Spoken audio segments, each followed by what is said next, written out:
on the selling floor, our racks are divided by children's versus adults. So for the children's racks, when we mix adult size hangers in with the children's size hangers, the racks actually start to look very messy because the hangers stick out more. They're larger and they don't, aesthetically, doesn't look as pretty.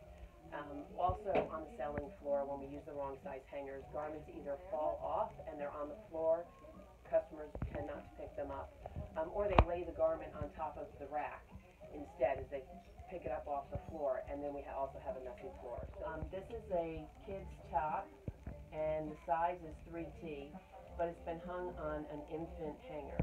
So although it stays on the hanger almost, and you can hang it up, once they start moving it and shopping the racks, it falls to the ground, the next size up. And there it looks fine, and as you're shopping, it stays on the hanger. It doesn't. So this looks, as I'm looking at it, looks like a kid's top, but actually it's a women's extra small, but it's been hung on the largest size child's hanger. So if I take that off and put it on an adult size hanger, now the garment looks more appropriate. And as they're going through the rack, they're kind of just looking quickly like this. And if they see something like this hung on a small size hanger, although they could stop and read the size, they're probably not. So that's another reason why we really focus on trying to get the garment to look its best the first time, so that it leaves the selling floor quickly. But when we're hanging and you're getting the merchandise ready to be ticketed, everything faces the front of the garment, whether it's a top, a pant, a dress, everything faces front to the left.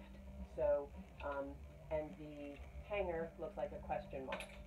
So you're going to be hanging your merchandise like this. It also makes sense to, as you're hanging, put all the tops together, put all the pants together, put all the dresses together, because it makes it easier to go in and ticket. Up and downstairs is set up the same way. We always have 2 color trays, so you want to check with the staff member first to find out what color we're ticketing today.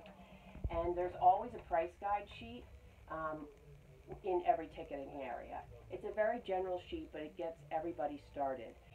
Basically, it just goes through category: women's, men's, children's clothes, and it gives a minimum and a maximum for tops, for dresses, for pants, for all the categories of clothes that we sell.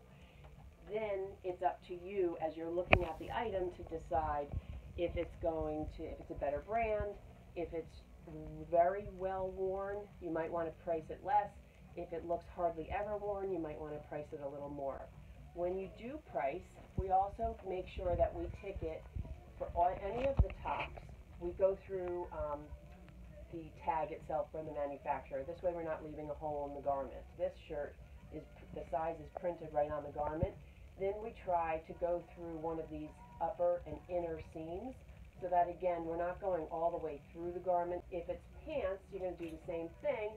You're going to ticket through the tag itself, and if there is no tag, the label is printed on the garment, then you're going to go through one of the thicker side seams, so that, again, the customer can find the tag easily, but we're not really destroying the garment by making a hole in it. A lot of times when we're shopping in retail stores in the mall, they hang the pants differently. They hang them on the side.